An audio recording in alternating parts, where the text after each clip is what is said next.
Hello,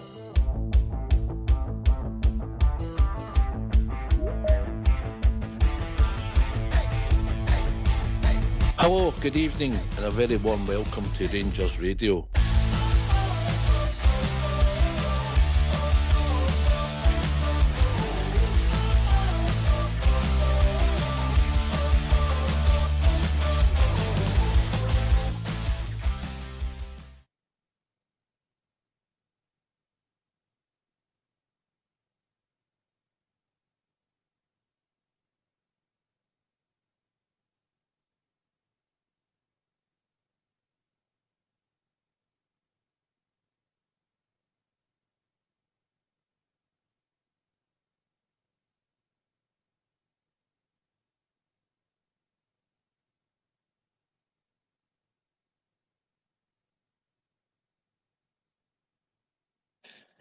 Hello, good evening, and welcome to Rangers Radio.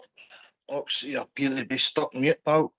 Tonight, on you go, Ox. Hello, good evening and welcome. Welcome to Rangers Radio. Join myself, Ox, on the show this evening is the one and only AK and our Jim. Evening, gentlemen. Evening. Evening, Ox. Evening, Jim, and evening to Rangers Radio listeners. How we doing? AK? Doing fine, pal. Doing fine. Another glorious night up here in sunny Scotland, and looking forward to the weekend to watch the Rangers. How are you, James? No free bad tonight. It's no long in, so here we go again tonight. You take the more half to count your money, mate. Aye, mate. Aye. Good man. Right, okay, big game tomorrow. AK, I'll put it to you. There is support of clamour for domestic success. Win tomorrow, you're in the quarter-final of the League Cup. Domestic success is just round the corner. It's a big game. As the Bridgeman says, biggest game of the season. and he's right. He's right. Every game is a cup final now for us. So about result. Performance would be great. You're at Ibrox, you've got an expectant crowd, you've got a good enough group of players there to beat Alloa. They've started the season pretty well, to be fair to them, but it's all about us. Come on, Rangers. Let's put on a performance and get us through to the next round. I've just put a text for an RM asking if I can play it left back tomorrow.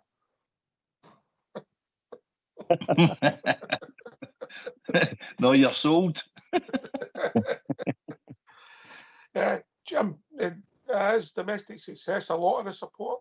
It would be swap European for domestic success. We need to get back to Scotland, and I get it, mate. I'm not saying who's right and who's wrong.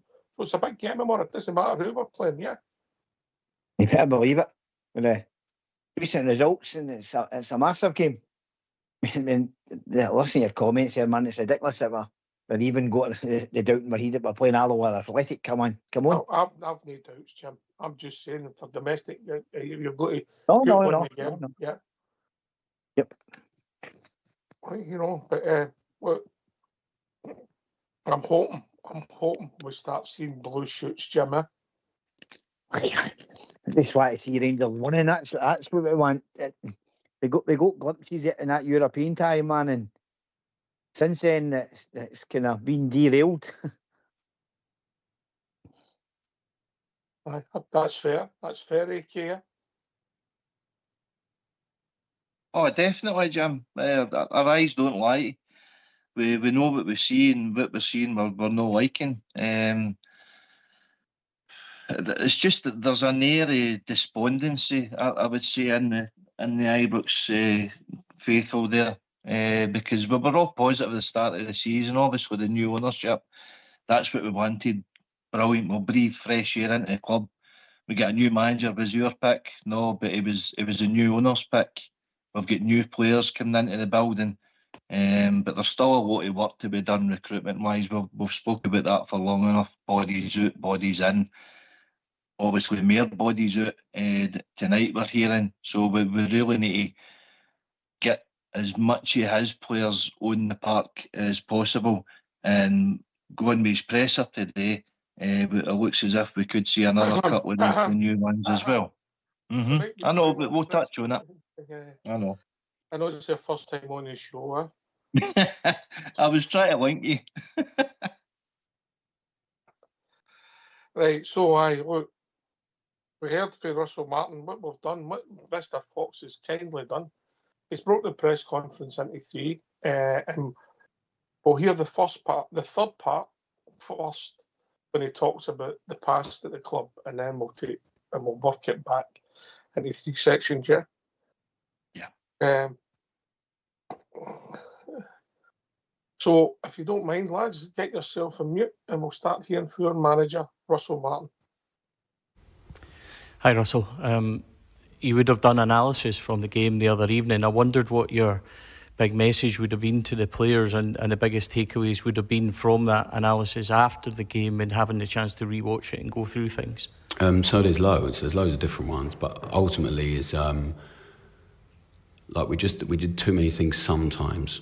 So like if it's right for us, it's always right for us regardless of the situation. So to always run, to always look after the ball, and like the frustration was when we watched it back, and then the same with the players, and I think they felt it as well when we showed them the stuff, is we have opportunities to really hurt the opposition early in the game, and we don't execute it well enough, and then we turn the ball over too cheaply.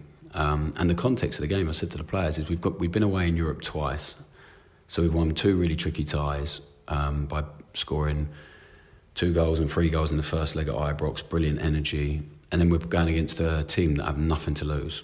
So they're 2-0 down and 3-0 down. It changes the context of the game a little bit, and you need more. We've needed more actions early on in them games where we're really clean with the ball, and we can hurt the opposition and put take a little bit of their energy away. We didn't do it the other night, so I think it's brilliant learning for the players. If we're a bit cleaner in 1 or 2 actions with the ball, and a bit more in that final execution, the game can be completely different. So I think it's brilliant learning for us. And then you have to take the context of the game into account as well, that we played against a team that is leaving 4 or 5 players up the pitch all the time. So we have to be prepared for that, because they have to be brave, and like I said, they have nothing to lose. So it's been interesting. We learn as much as we possibly can from every game for ourselves, as like what was the messages, did we do well enough from the players? And I've been really pleased with the players' energy this week, because we were all really pleased to get through, because I don't think that can be underestimated. It's not easy this early on, but I think the players were as frustrated as we were with some of the aspects of the performance, which I really loved, because I think their understanding is growing, their belief in what they're doing is growing, and at some point it will all really pay off for them. There's been a lot of anxiety amongst the support, because the amount of efforts that opposition teams have had in the games, there's a lot being said about that. There's a lot of worry about perhaps if teams do start taking those chances. And you know what the supporters are like in terms of worrying about things that might happen and not necessarily have happened. How do you respond to that, the volume of chances, and what's the message been, and do you accept that? I got made aware of it this week by the analysts, who then did a real detailed breakdown of it. So over half the shots are from well outside the box. The two games that have really, we've given away too many chances, Panathinaikos and Pilsen, and as I just said to you, we're playing 2 teams away from home in Europe. We can literally, they're 2-0 down and 3-0 down, so do stuff that we haven't usually seen them doing, and committing numbers forward we haven't usually seen them doing. So we can definitely negate that and stop that, and we're not happy with the amount of shots that have been, but you also have to have perspective and context in here and clarity in what we're doing, and we'll get better, and we have to get better, and we will get better. Also, you just mentioned there, Andy Halliday, the comments this week. Can you like your chance to respond to them? No, I've just given you a 4-minute answer on my response. So cool. Everyone's entitled to their opinion. You don't have any issue with him? No, I like Andy. I regard him as a really good ex-teammate and a good person, and I like him. So, and I'm sure at some point we'll have a coffee in the West End and we'll sit down and discuss some. I know he wants to coach at some point. But when you work in the media, you have to give an opinion, right? So no, I've got absolutely no problem with it at all. Although I never have said we're going to play him inverted fullbacks, so I have told him that. Oh, thanks for that, Fox. That seems to be the story that's making the headlines only in Scotland. Icky. wee bit of mischief making again, isn't it? I mean, it's mental, innit? I mean, Andy Halliday's on it's quite a popular podcast. I don't know if you've seen it, Open Goal, and that's what he's on there for. It's bringing it down in layman's terms to, discuss what their sort of tactics. Obviously, they're ex-professional footballers, so they've got a pretty good idea of the game. Andy's also on Radio Clyde and stuff, and he speaks well, speaks honestly. So I don't think he said anything out of turn, to be honest with you. He was just explaining how Rangers are struggling to break down this low blocking, and how if you've got an easy or you've got an organised team like Dundee or Livingston, we'll see this. We've seen it for long enough, folks. If they're organised, it doesn't matter who you're playing against. They're going to be difficult to break down, but it's up to us to find solutions to do that. I don't think the story is the mischief making, Jim. It's only in Scotland, as I said. Would that even Aye.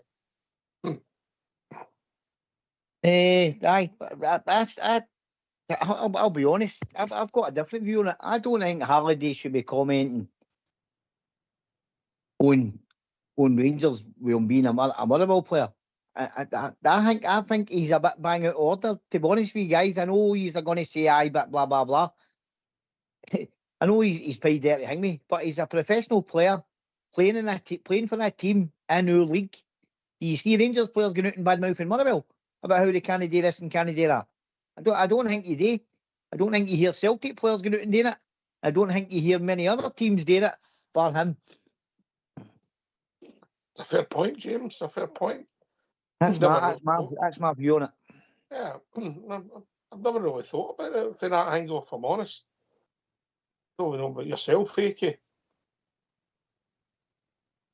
I don't really have a problem with it, Jim. I mean, you see the analysts on Sky all the time, and that's what they're there for. They're meant to be experts, so they're just really bright. I mean, I know what you're saying, because he's still playing, playing football player. Aye, I get you. Thinking about the other sports where they're still playing and kind of analysing maybe golf or something like that. But football, I don't think there's too many that's still playing and being the analyst. But it's the road that he wants to go down. It's a relaxed environment in that Open Goal. It's up to yourself. But my issue is it's Rangers that he's commenting on. It's Rangers that they're having a dig at. That's where I'm coming from. You're not getting them coming across where I'm talking about how bad Hearts are, how bad Celtic are, but how bad the Rangers are. Nah, not for me. I don't think it should be allowed. Good point, mate. Good point. Good point. Again, at the point you're making is he's still playing, aye. Aye. He's going to be playing against the players, and and if he seems to be, how does it go with the fans that he's playing for? If he shows his affiliation with, no, Andy's a blue nose. Nah, we know that. We know that, but I get what you're saying. I genuinely never even thought of it for that angle, mate. I just thought it was a nothing story. Somebody making a point about tactics on a pod, on a TV program. I don't see how that should be part of the press conference, because that means that every time somebody mentions something in sports on a Saturday night, the next question is going to be at the press conferences all over the country. I don't think so. Okay, no, you'll know. Get them asking that question. No, Jim. Your name's Jim. You're not called. No, sorry, I'm sure it is. Last time I looked at was. Sorry, guys. No worries, Jim. See, the other thing as well, Ox, and this is how stupid things can be. There was a Celtic supporter phoned in at the start of the week on Radio Clyde, and they were talking about how Brendan Rodgers wasn't wearing a tie, for the game up at Aberdeen, and he tried to make it as a statement. That's him telling the board he's not happy with the club, blah, blah, blah. Brendan Rodgers got asked that same question. That's how stupid it is about the media mischief making. That's where I was getting to. So there's never been questions asked on here in the media. Oh, you never know. Right, we'll get the phone lines opened, and then we'll hear the second part for the manager. But I just thought it was bizarre for Scotland. And Listen, what before we get the phone lines on, what I will say is, he did say all the things that maybe touched on. We didn't keep the ball. We didn't pass it well. And he's right.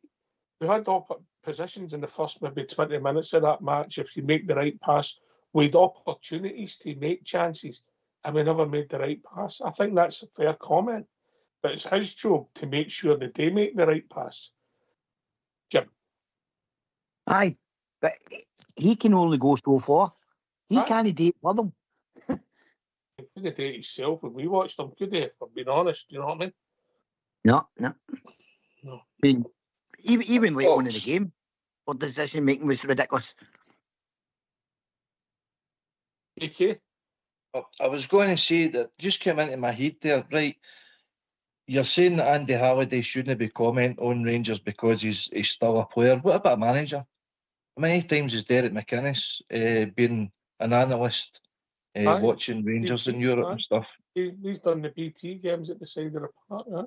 Exactly, aye. I've never really thought it for that angle. Do you know what I mean? Jim's came up with something I've never even considered, to be honest with you. You know? I think they're just there to give an honest opinion. I don't think there's any vindictiveness a bit behind it. But it's the route that they want to go into the media to. I think also Andy Halliday's taking coaching badges and stuff like that. So no doubt that the gaffer will have a nice coffee and a nice discussion with him, Jim. He had a wee swipe at him about his, what was it, the last comment. As if he was having a wee pop at him. The inverted fullbacks. Aye. No, I never noticed that last weekend, if I'm honest, the inverted fullbacks. Jeff ran inside a wee bit more in the second half, but nothing outrageous. No, nothing outrageous. Right, we will get the phone lines opened after we've heard the second part. The Russell Martin. Hi Russell, looking at the Alloa game coming up, you've seen the way Dundee came to Ibrox to get a result.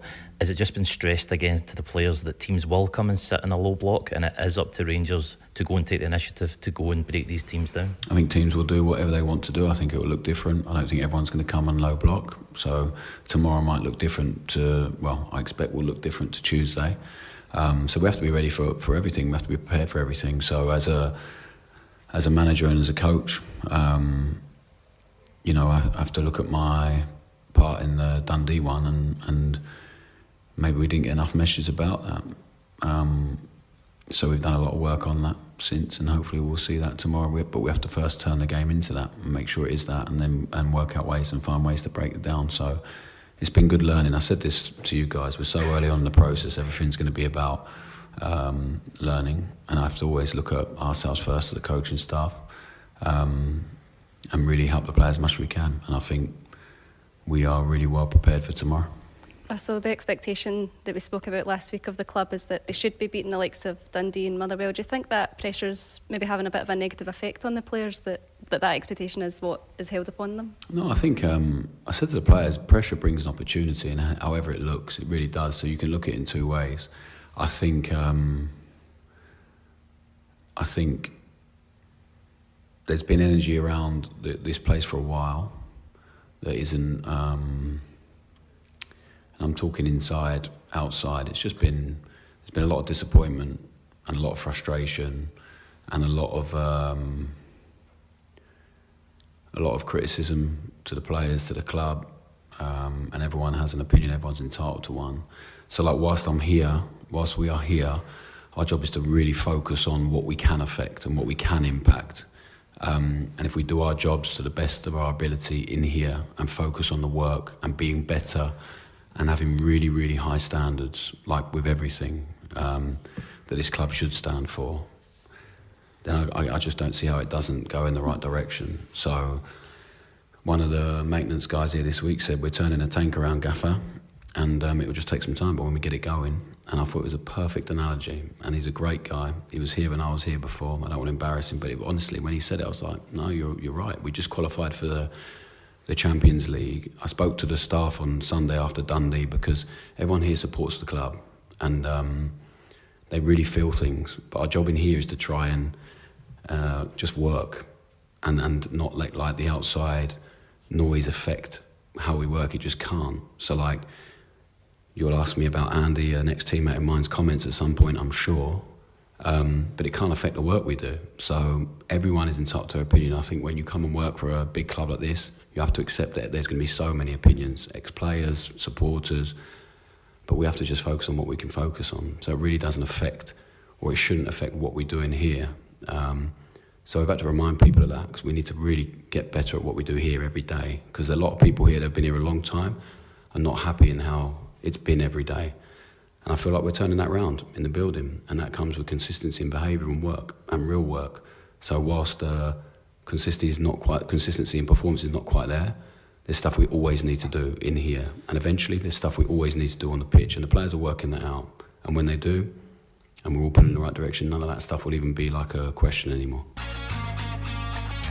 Why don't you give us a call on 0141 356 1972. It's your show, it's your platform. Let's hear from you.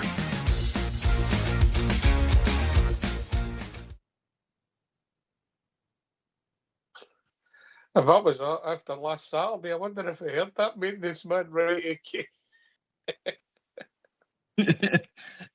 He's still turning the tanker. Oh dear. I know. It's. Look, the problem. He's right.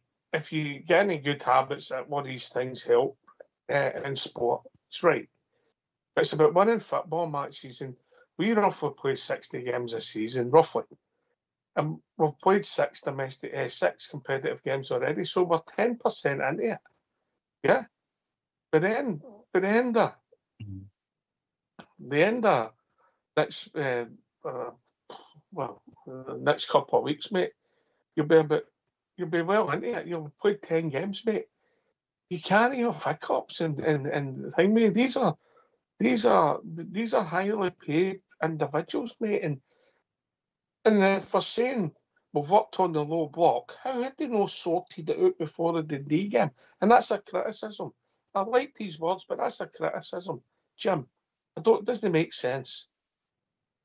No, there's been a lot of things not making sense with some of the comments he's coming away with. You're right there.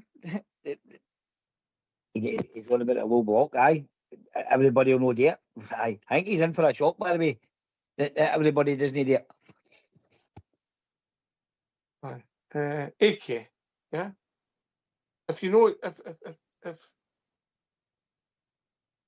if you've got to do something at work, mate, you've got to take the right tools with you. Yeah, there's no point going back to the depot after you've turned up and went to the job, is there? No, you're right. But there's an element there. What I'm seeing is that a lot of the players aren't taking responsibility. They're kind of hiding a wee bit, but kidding on. They're playing the system. We're not playing it right. We're definitely not playing it right. We're not playing the instructions. As James from Tennessee said last night, we're not taking enough shots at goal. We're losing the ball in silly areas of the park, and we're giving up cheap possession that way. It's all very well knocking it about the back and 30 passes to get to the halfway line. It's no good to watch so unless there's an end product, because you need to move your opponents, and we're not. Well, you're not going to move them when the centre halves pass it 2 years between each other. You just stand there and watch them. Anyway, exactly. We'll be joined by Christopher. Evening, Christopher. Good evening, gentlemen. How is everybody? I'm okay. How are you, AK? Yeah, evening, Christopher. Nice to hear you. How are you, Chris? Yeah, not bad. Can't complain. What's on your mind, mate? Yeah, I was watching an interview with Rio Ferdinand on TalkSport, and what he said about Manchester United, actually, I would say kind of could be put to Rangers as well. What he said was, I've actually got 2 points, one about left back, one about this. He said that he was asked about the big personalities Man United have had in the past, like the Vidic and the Roy Keane, and he said that they would struggle in today's Man United team. They would struggle to have the same influence, but they would get bogged down and all the crap what's happening with Man United. Then that got me thinking, would that then apply to Rangers? If you put prime Barry Ferguson as captain of Rangers into these teams that James Tavernier's been captain of, would we have got different outcomes? Would we have more trophies, or would Barry Ferguson, as good a player and as good a captain he was, he would have got bogged down with all the stuff around that's happening with the club and things like that? And also about left back, why on earth we never signed Penrice is a complete mystery to me. We should have went and got Penrice. He was gone for £2 million. Now Robbie Fraser's on the move. Now Jeffrey's on the move potentially, and we'll be left with Ridvan, who's injury prone. And it just seems as if it's been a bad decision yet again. Well, Penrice was champion of the Range South side when he was with Livingston, mate. I mean, they're going for a lot less than £2 million. There's always Scottish players we miss out. And Jim? Aye. Well, Hearts done absolutely shrewd business selling that boy. And they went and got the boy, I take it, the one that's playing at left back just now for Partick Thistle, who looks as if he could be another bargain for them. Aye, but we seem to think it's beyond us to sing Scottish talent. And it's just they did it with the boy Penrice. I mean, that's somebody on this show trumpeted on for him. But why are real scouts not looking at these things? Well, it's opinions. Maybe they see him at the time and maybe they just don't fancy him. It could be as simple as that. But there's always players like that, AK, yeah? Aye, of course. It's right place, right time. But you've also got the recruitment looking from within, and we've not looked from within for a long time because it's obvious we could have had Lewis Ferguson as well a few years ago. Maybe he was too tall for us to sign off his Scottish players. He was certainly a player, though. We spoke about Lawrence Shacklin for long enough as well, but that didn't materialise. We could have had him there in a free transfer, but do we want to see many of these sort of players in the team? I think as supporters, yeah. But it's up to the manager and the recruitment team, and I think there's obvious mistakes that they've made there, Christopher.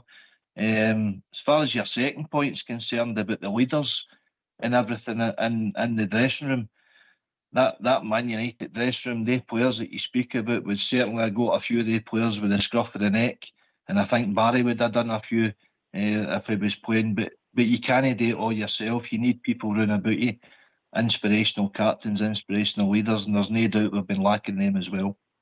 Can I just can I come back at you on that point? See, in terms of having that inspirational, see in times of adversity, what we lack that player. It just wants to get on the ball, that's hungry to go and get on the ball. A player that's just going to come, take the ball under pressure and try and get things moved. We've got that. All our players just hide. How many times? A friend of mine said once he listened to an interview with I can't mind who it was, but what they said was they knew when they had that player in the team, they had half a chance if they went a goal down because that player could galvanise them. And we don't have that. We've got, when things go tough, we just bottle it, really. And Barry Ferguson, in terms of Barry Ferguson coming into this team now compared to where he was back in the day, football's changed. I think players have got far more power now. I think players are more... in football in general, you maybe can't say things that you maybe could say back in the day. So I think he would maybe get bogged down. But then it comes back to there again, the managers. Since Walter left, we've not really heard what you'd say a really, really good manager. And that's another thing. When Walter Smith came back his second time, the first thing he done in the transfer window was go and get Uge Egeog, I think I've just butchered his name, and Davy Weir. Two competent, experienced defenders who are leaders and Kevin Thompson as well. All leaders in their own rights. Now, put them into that team we've got now. We'd have at least 3 leaders in that team. That's something we're lacking. And it's very sad that, yet again, defensively, we're a shambles. I dread to think what Celtic are going to do to us and Club Brugge are going to do to us when the players, because teams are just cutting through us, and it's just a big worry for me. Really big worry. We're not going to try and sugarcoat it. We've been very honest on here. We all agree. We don't think we're playing well. But hopefully, there's a bit of light at the end of the tunnel. Starts peeking through the origin, and it could only be a peak because obviously you've got to remember the opposition and put it into context. We'll get 4 big games coming in the next couple of weeks, and if you throw in the more 5 big games. So they are big games, mate, at this early in the stage. And we'll go ourselves under pressure because we didn't beat Motherwell and Dundee, mate. No, you're 100% right. See, like you're saying there about Walter and all the rest of it. But the big difference with Walter knew how to deal with players. Walter knew how to deal with the players. Exactly, he knew how to deal with the players. And see, something bugging me, it was said earlier on there and all about no making the decisions. See, in you guys' opinions, is it the same culprits? I.e., we're all guard for last season, 2 seasons, 3 seasons ago. Do you believe that they're the culprits? Well, the board haven't changed, mate. If you look at it, I know. If you look at if you look at the numbers that finished, there was 9 old players, if you like, only 2 new players on the park, and then obviously in the starting 11 there was one Tuesday night, 1, 2, 3 new players, yeah. All right, aye, Taft, Jeffrey, centre back, and the 2 wingers. So it's not exactly a new team, yeah. No, we spoke about that the other night, Ox. I had 7 for last year that started, 4 of them new arrivals, and even the subs bench, 4 out of the 5 that came on were all the old guard. So, Jim, I think you're bang on, mate. It's until we eradicate that old guard out of the team, out of the squad, that's when you'll see, because see the Victoria Pilsen game, after he's blasted the players with the Motherwell, I think you'll tell us, Ox, I think he started maybe about 7 of the old guard too. In that Victoria Pilsen game, he started 6 of his new players, and he's not the opportunity to get Asgard and Moore on the park or Fernandez. I'm hoping to see all of them tomorrow. Mulber said that the other night. He would go with as many new players as he could from now on, and obviously Raskin and Butland. I think they're the only 2 of the old guard that's worthy of jersey, and see where it takes him, because the more he relies on that old guard, the more that he's making himself look silly. We'll go back to Christopher's first point about the left backs. I mean, obviously, it looks as if, according to the media, but we're going to hear maybe Russell Martin talking about it shortly, Christopher. But it looks as if Jeffrey's away. So I'll tell you what we'll do. We'll hear the first part of Russell Martin's interview, and then we'll come back to your first part, yeah? No problem. I'll just put myself on mute. All right, good man. He knows his score. Get yourself on mute and let's hear from Russell Martin. Hi Russell, could you give us an update on your squad and Cyril's injury? Yeah, Cyril's is not as bad as everyone feared, so tomorrow will be too early, but we're really hopeful we can be involved on Tuesday. That's welcome news for you, given the way you went off. Yeah, I think everyone feared the worst the way he went off, but there was a small issue, but it's nowhere near as big as it could have been, so it was good. A bit stiff and a bit sore still, but everyone worked really hard to make sure we give him every chance to be fit for Tuesday. In terms of Asgard, Igaman... Yeah, Max will be back in the squad, Hamza in the squad, Tello in the squad, Mikey Moore in the squad, so it's a nice position to be in. We'll see how many minutes they all get on the pitch, but they'll all be back involved. What update can you give us on Jeffy? On Jeffy? Yeah. About what, his fitness? No, in terms of any potential move. Yeah, I think the club will update you as and when it becomes something. So he's in this morning. And I guess that's all I can give you as the manager right now. And can you tell us any more on Noble Mendy? Who? Mendy? Yeah, he doesn't play for us, so I can't tell you anything about him. I never met the kid, never spoke to him in my life. So, I don't really know. Cheers. No, it's true. I'm not kidding you on, so I don't know. With this game, of course, coming just before the big Champions League qualifier, do you think it's a chance for some guys who maybe haven't had as many minutes as they'd like to be introduced to the squad? It's a game we want to win, but it's also a game we have to balance. We had 5 games in 14 days. Some of the guys played a lot of minutes. So it's a chance for some people to get on the pitch, but we put a team out that we think will win the game and want to win the game. So I'm looking forward to seeing some of them guys on the pitch. Of course, last year, I'm sure you'll be aware, Rangers went out of the Scottish Cup to Queen's Park, lower league opposition. Is that something you've brought up to the players? Is that something that the senior guys speak about to try and avoid something like that happening again? It's completely gone. Some of them were probably part of that. I don't see any benefit in me bringing it up, really. So, no, we focus on this game, about being better from Tuesday. I really enjoyed training yesterday. The Tuesday game enables us to actually do some work on the training pitch, which is nice. So I've enjoyed that. And I'm looking forward to seeing them carry it out on the pitch. How much is a chance for some of the guys that haven't had as much game time as we want this season to come in and give an indication of what they can produce this season? We're not going to make 11 changes, so there'll be a chance for some people to play for sure, but there's also some people that need to keep building and keep improving their performance. But I'm looking forward to some of the guys that will get opportunities, whether it's starting, whether it's coming off the bench, to see what they can bring us and how they can help us. In terms of Tello and Mikey, what do you think, what different dynamic can they add to this team? I think they'll be top players, I really do. So talent, character, courage to take the ball, creative, but really willing to run, physically both very good. So I think they'll help us a lot. In terms of competition as well, that's going to be key, just to keep guys on their toe, know that, you know, if they do let the standards drop, there's somebody right behind them. Yeah, I think this club, we need that. This team, we need that.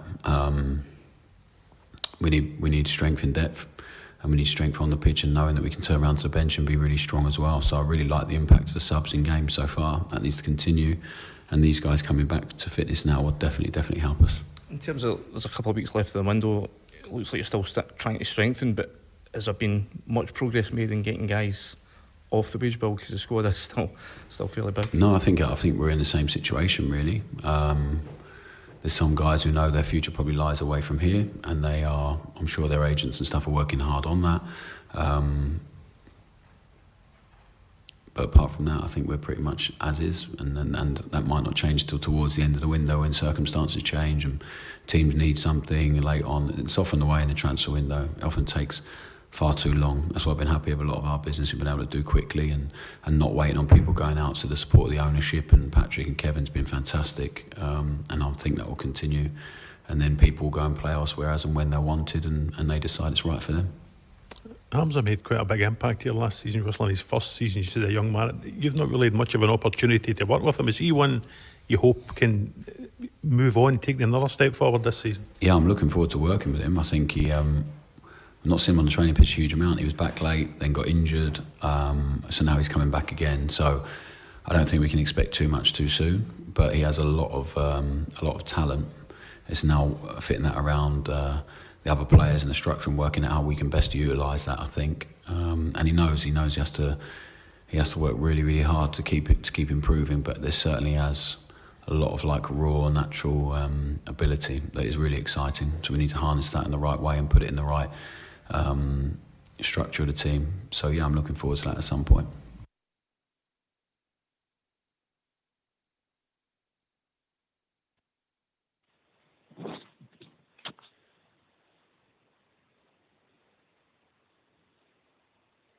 Interesting stuff again, Jeremy. What's your thoughts, pal? Aye. Say he's not seen much of wee Hamza there. Again, I think the board has backed him. I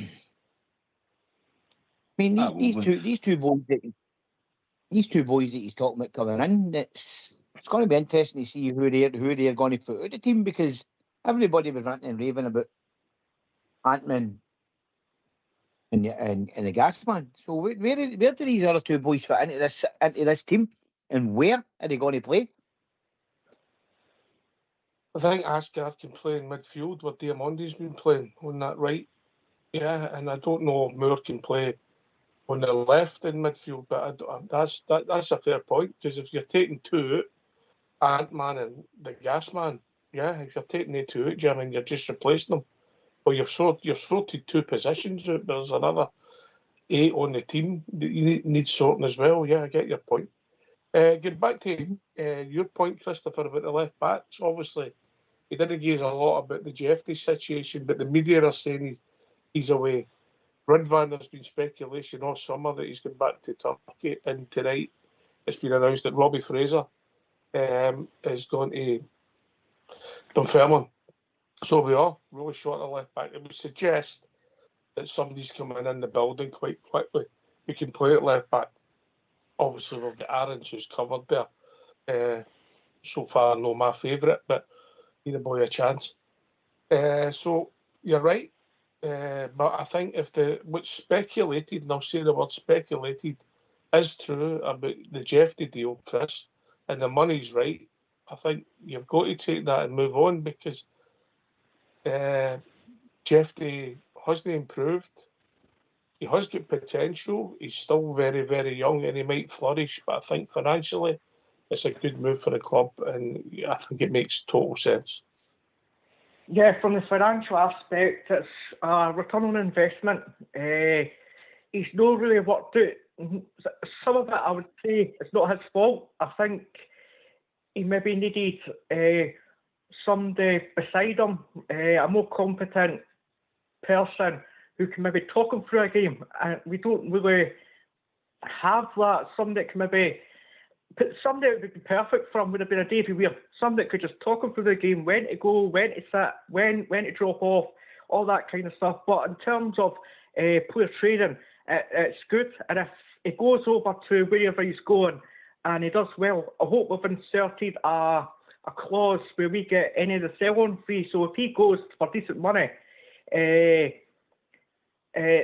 we then get a return on that as well. So hopefully it works out for all parties, but we definitely need somebody in the building quick and fast, because we cannot persist with Max Arms at left back. We need a natural left back. I would hope we get somebody with experience, but it seems to be that we're looking for more inexperienced players, which for me isn't the right kind of deals we should be looking at the minute, considering our situation at the back. There's no anybody springs to mind. There's a few promising left backs that have been in left Scotland, AK, but there ain't anybody that springs to mind automatically. No, certainly knowing the price bracket that we're looking at, unfortunately, Christopher, you're bang on with your point, but I think our finances is dictating a lot of what sort of business we can do and when. And as Ox touched on there, the player trading model that Ross Wilson spoke about for years that didn't materialise, if we can get that sort of business up and running, we bought Yefty for what, 800,000, I think it was, and we're selling them for between 5-6 million euros, whatever it is. That's a pretty good profit for a player that probably came in no expecting to play the amount of games as what he did play last year, purely because Yilmaz was made of Weetabix and he was totally unreliable. So he was having to play constantly all the time. He wasn't the best full-back defensively. Going forward, he has got assets, enough assets that Palmer is come in and think, we could make you a player, kid. So if we're winning out of that, we need to recycle that money as best as we can. And if it is Noble Mendy that we're talking about, it's a 20-year-old Senegalese international for Real Betis, and hopefully we can develop him into a better asset for the team than what Yefty was. What do you stand on Christopher point then, Jim? That maybe you're looking for maybe somebody 27, 28, no 20, 21. Yeah. At this side, what's your rationale? Which side of the coin are you? I was going to say, what way do you swing, but that didn't sound right. But it sounded good. I think we just need to make sure that we get a full back in, because no everybody's that we signed's going to be in this player trading model. No everybody that we signed's going to do it. But we need to get somebody that's competent at left back. I agree with what the boy said there. You can't keep on persisting with the boy Max Aarons at left back. He's no a left back. I agree. Well, the jury's, he's not played a lot of football, Max Aarons. in the last 18 months, if you're honest, AK, yeah? If you take the time and look at it, he hasn't played a lot of football. So maybe he could grow into it and get better. But what I've seen at the moment, I didn't like it, left or right. Yeah? Left or right. One good pass. For the Ant-Man, yeah, you're right. I think it was Valencia he was at when he went on loan for Bournemouth, and I think he got a bad knee injury kind of early in his tenure. So you're right, his fitness is way behind where he should be, and he's never a left back. No, for what we see, because he's cutting inside all the time into congested area of the pitch, and the balance isn't there in the team. If you have to offer anything, when he did come into the team and replacing Arns, he offered a bit of balance and a bit of width, bit of natural width that Arns just wasn't again. So you're right in that aspect. We need to try and fit round pegs and round holes as much as we can, and have players playing comfortable positions where they know where to be, and no have totally alien kind of fit where they look as if, honestly, that they've just met each other. And as you say, they're meant to have been working out in that training pitch for the last 6 weeks. But we keep getting told this is going to take time. It's going to take time because you think about it, some of that old guard will be like, that's not how we used to play. We're not comfortable playing that. Nah, stuff you. We're just going back to our own. And he's going absolutely bananas off the side of the pitch. But it's not just Russell Martin have done that way. They've done it with Barry. They've done it with Clement, they've done it with Beale, they've done it with Gio. So there is. What happens if you're wrong? What happens if the old guard aren't saying that? You're surmising and questioning, and yet what happens if you're wrong? If I'm wrong, I'm wrong. It's not my job that's up for it. I'm just giving an opinion, but that's what it looks like. Listen, they players that are on the part, all of them. At times, I mean, we gave very little pass marks on Tuesday night, yeah? Very little pass marks, yeah? Maybe Butland, the big centre-half, and maybe Raskin, yeah, who was the best, maybe, and then Lyle Cameron an extra mark for the goals, Jim. Yeah, I get it, but what happens if they are? Diamondi, I've been very critical. He's been non-existent. Would you play him tomorrow, AK? I'll come back to Jim in a minute. Would you play Diamondi tomorrow? He's form at the moment. I hope you're holding on to your seat here, Jim. I would be playing him as our temporary left back tomorrow. And I'll tell you the reason why. I watched him with Northland, and he played wide left in a 3-4-3 system, up and down that left wing constantly. He's got a great engine on him. So give him the responsibility there tomorrow and give him free licence. And that would save you putting Aaron's out there, and we don't have anybody else. Who are you looking at then? Dow, young Barron? Put a guy that's left-footed out there and see how he goes. After all, Sandy Jardine was a striker, was he, no, Ox? And he turned out to be one of the best right-backs we've ever had. You have a million people like that, mate. It's all about getting in the team, innit? You know, people do move positions. You never know, mate. But listen, AK, thanks for the call, and look, we'll be in touch, all right? Hey, good night, boys.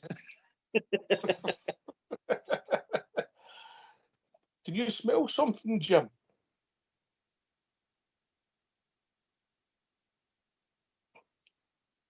Oh, Jim, no, there. He's fell off his seat, AK. Christopher, what do you make of that idea? What do you make of that idea? I wouldn't even have known where to park. Diamondi, the way he's playing, he's got him at left back. Maybe give him a captain's armband or all. I don't think that would be a good idea. He disappears. The last thing we want to get him as closest to the exits as we can on the left-hand side. I think it would be too much risk. My worry is that pitching holes tearing down over there. But no for me. No Diamondi, because his defence is potentially going to be any good. But listen, I take AK's point. I think the point you're making, AK, is you assume when you woke up this morning, if that was true about the rumours who was going to leave the club, but Robbie Fraser might have been playing at left back tomorrow. Am I right when I say that? Aye. Well, you're doing to think me. Yefty's away. Ridvan's might be going to Turkey, so the third choice left back is Robbie Fraser, and there you go with Salem. None of them are away yet. But Jim, you back with us, mate? I'm still here, aye. I thought you might have fell off your seat there. No, it's a free. I'm wanting a free seat. I know. No chance I'm falling off this. No, but am I not right in that? Was it no Clement? Did they not put Hingme on at left back against? Was it the Spanish team in the quarterfinals? Was it no last season? Did he not end up playing him there? It was Barry Ferguson moved him to the left side. The left side of midfield. Yeah. He moved Jeffy. What did he do? Who went off? Ridvan, who was playing at right back. Ridvan, who was. I thought you put Ridvan. He changed the whole system, didn't he? Aye, I'm sure he put Hingme back. Try to think, mate. You're coming. By the way, Rangers have obviously confirmed that Robbie Fraser has joined Scottish champion side of Fairland Athletic in a permanent deal. Robbie leaves with the best wishes of everyone at the club. Here. We wish you well, young Robbie. I hope your career goes from strength to strength. Yeah, and all the best for everybody here at Rangers Radio. Listen, if they didn't think he's good enough, Robbie Fraser, and that's what we're saying, don't let them hang about AK. Move them on. Get some shekels in. Don't pay them wages. Business sense makes sense. Left back at this moment doesn't make sense, but there you go, mate. No, listen, I think they should be doing the same with Leon King and guys like that. You know, they've hung about the club too long and they're not getting an obvious first team opportunity. So the boys they don't want to be kicking their heels. Obviously, they've made it all the way to the, for Rangers and where they want to be, and they think that's it. They've made it, but they've no.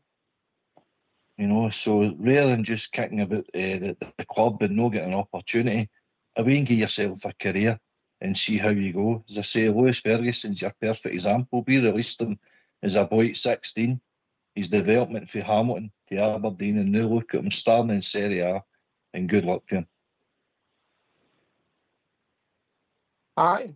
It doesn't always mean you might have to take a step backward to go forward.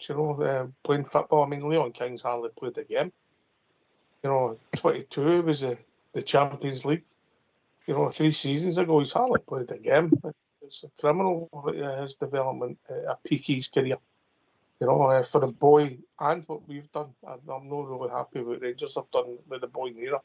If I'm honest, mate, I don't think we've been fair to him.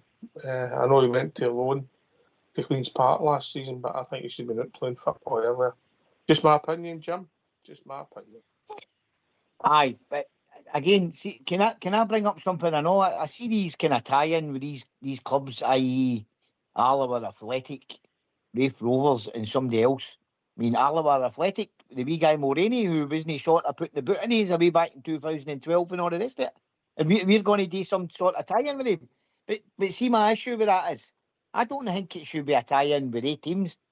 To me, our boys, we should be aspiring them to get them into Premier League teams, not into teams in the Championship. I think the boys should be getting put out to Premier League teams. Well, I'll be honest with you, mate. I would maybe rather they went elsewhere. Away from Scotland for their development. If I'm honest, for a season, if you put them out on loan. But I get the rationale with tying up. I agree with your point about Alloa when you look at the not too distant past, mate. AK? Aye. No, I agree, Jim. I agree, but listen, the boys aren't really concerned. This is a problem when we've got this B team academy. They don't have games, so they want games. They want to develop and see where they can get to, high up the ladder as they can. And if it means dropping down a league or two to do that. At least they're getting games. The other team you were talking about was Stirling, I think it is. So it's Stirling, Race Rovers in Iowa. And it's good to have it, some ties in the clubs, in my opinion. I know some about there thinking the history and all that, and they voted against us and blah blah blah. But we need to try and bury the hatchet and build some bridges again, and try and develop our players. But the whole of the Scottish football, it's killing youth in general. Even the English Premiership and all that. I mean, you're talking Chelsea and everything. They've got about 70 or 80 a squad, and they're dishing them out willy-nilly to try and develop their players. The whole football in general works is the finances are all there, but there's too much money going out the game and not enough coming in the game, and it's killing football in general for me. The development of players and clubs as well. It's actually killing clubs trying to pay these players as well. Well, aye, and obviously we've not got a TV deal to compete even with the English Premier League or the English Championship, if we're honest. Christopher, the left back situation, I think you're right. Let's assume, for argument's sake, all these left backs they leave the club, and I don't think anybody would be too unhappy. Ridvan Jefty and obviously Robbie Fraser, who was a French player, no offence to him. So they all leave the club. You would like to think there's a plan to bring in 2 left backs.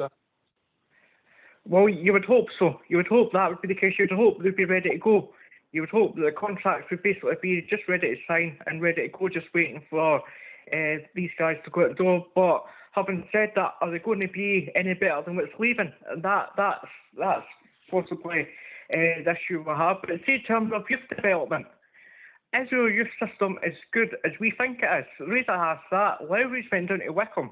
He's barely getting a kick at Wickham.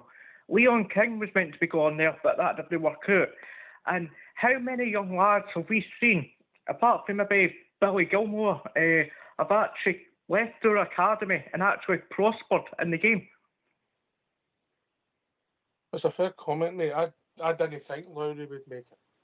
I said that one here, AK, yeah. I think the boy's got talent, football talent, and he's got an eye for a pass, but it's not a dug in the fight, it's a heart in the dug, mate, and I watched him closely. I remember me and Jaffa went to a game together one night, or Jaffa for the show, and I pointed out some of the things, and I said, watch when he goes for headers, which is part of the game if you're going to play midfield, and it's a heart in the dug. He's got, when the ball's at his feet, you can see he's got vision in that, but the physical side of the game is important at the professional level to get to that next level, and I don't think he had it. I'd never seen him having it, but I wanted them to succeed. You want all our boys to succeed, but that's a fair point that Christopher makes. AK. Aye, no, I get what you're saying. And the game that really sticks in mind, he wasn't even playing for us, it was the B team, I think, at Dumbarton, where they got a right serving down the back. I know.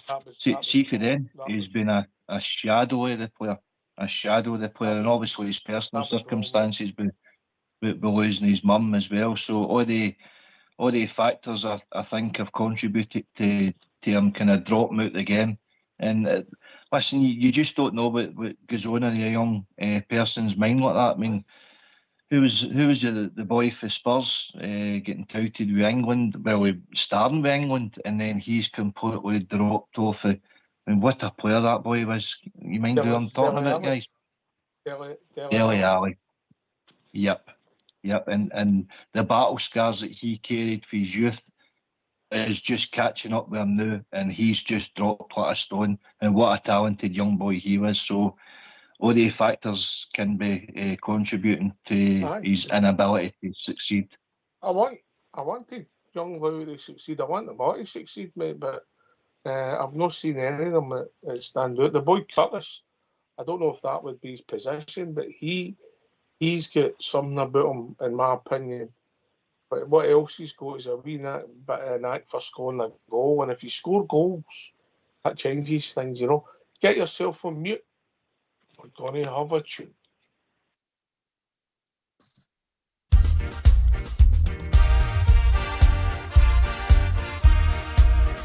As we go marching down the Paisley Road west, the doors and the windows open wide.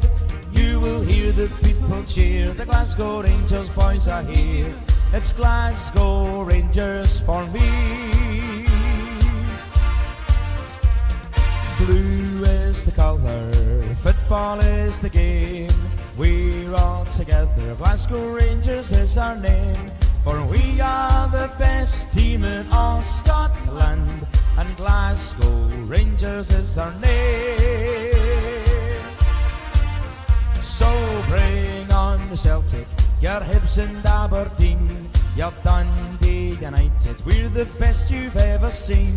We play hand on heart, God save the Queen. It's Glasgow Rangers for me. As we go marching down the Paisley Road west, the doors and the windows open wide. You will hear the people cheer, the Glasgow Rangers boys are here. It's Glasgow Rangers for me. Blue is the colour, football is the game. We're all together, Glasgow Rangers is our name. For we are the best team in all Scotland, and Glasgow Rangers is our name. So bring on the Celtic, your Hibs and Aberdeen, your Dundee United, we're the best you've ever seen. We play hand on heart, God save the Queen. It's Glasgow Rangers for me. It's Glasgow Rangers for me. It's Glasgow Rangers for me.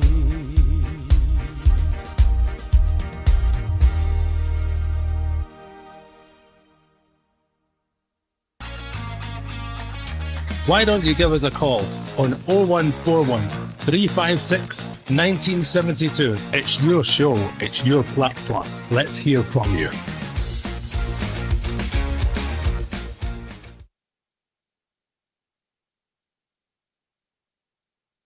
Right, AK, you've obviously thought about this team tomorrow then, yeah?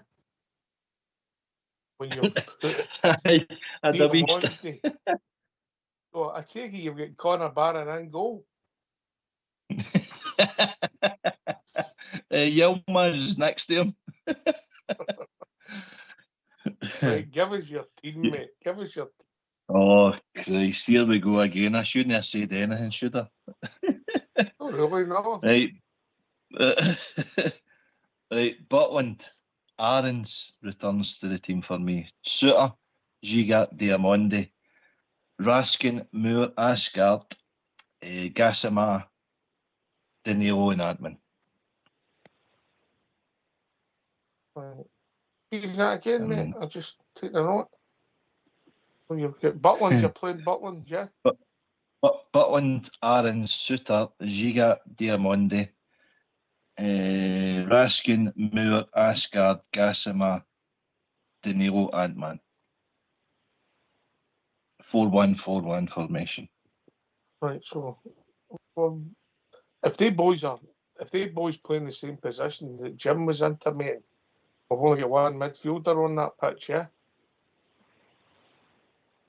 Yeah, no, you've got three. Playing Moore. Who? Well, Moore and that. I would have Raskin sitting in front of your centre half pair, and I would have a line in front of them. If Jim's point is that he thinks that Moore plays where the gas man plays and Asgard's play where the Ant-Man plays, that's the point you made, Jim, innit? Aye, that's what I was talking about, Aye. So these two will be inside. Right. Okay. All right. So it's attacking then, yeah? Yep. Aye. Okay. All right. It's see what they've got. Right, okay. How are you lining that up then? Are you playing Diamondi as a 4 and are you playing with 3 at the back? No. It's a back four, a 4-1-4-1 formation. Your Danilo's your focal point up top, and even the four midfielders are all capable of running by him and scoring goals. I want to see attractive football, attacking football, and I think Moore and Asgard could use that. If they're playing the inverted positions where Diamonde have we been fair to them if it's not their positions, mate? No, I don't think they are. I don't think we are. But more importantly, I don't think Russell Martin's been fair to him as well. That's why I think Diamonde's been so poor. EK, can I ask a question? Why are you needing that one in front of that back four? Oh, you need somebody in the midfield to cover them a wee bit, Jim, do you know? It'll just be the Alamo then. Well, if you're playing with four midfielders, why are you needing an extra one? Why are you needing a one in front of that back four? To me, that's a back five. Well, Raskin's a number 6. That's where Barry Ferguson sat in front of the back two. And a lot better centre half than Raskin's got there. Well, what I'm saying is, why are you needing that protector in front of a back four against Alloa? Surely it's got to be a 4-4-2 or a 4-3-3. I don't get why this sitting midfielder needs to be there to take the ball off of whoever. Well, that's Raskin's position, Jim. That's where he wants to play. That's where he plays with Belgium. He's not talking about Raskin. He's talking about in general anybody. No, I know that, but this is modern football. Is it better football? No. I seen what was the boy's name? The Man United, his podcaster in that. He says I had a disagreement with somebody saying this is better football now than what it was mid-90s to early 2000s. The Premier League. Have a look at it. It's faster, more direct football. You've seen better goals, encouraging your Thierry Henry and your Eric Cantonas and all that. Paul Scholes, Gerrard. Premier League was far better then than what it is now. And I think it's all because of this tiki-taka football that seems to swipe right across Europe, and everybody's trying to play the same setup. It doesn't work. I don't think he's answered the question, Jim. I'll give you my take on it, yeah? I'll give you my take on it. Good try, AK, good try. I get it, mate. I think that you could be right with some of the players. I don't think there'll be dramatic changes. I think the Gas Man and Ant-Man might be on the bench, AK, because they've played a lot of football quite rapidly for us, yeah? And Mikey Moore and Asgard might start. If that's Asgard's preferred position, if he does like to play and he does play, but Diamonde plays, I haven't seen that much of him.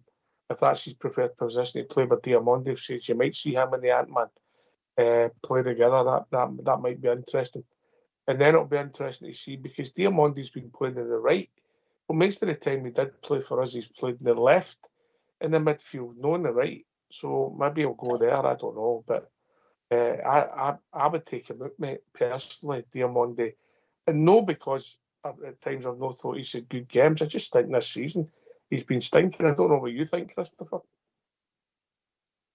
I think Dio's one of the players that maybe needs a wee bit of time at the team. He maybe needs a couple of games out of the team because we're not getting the best of him this season especially. We're just not getting the best of him.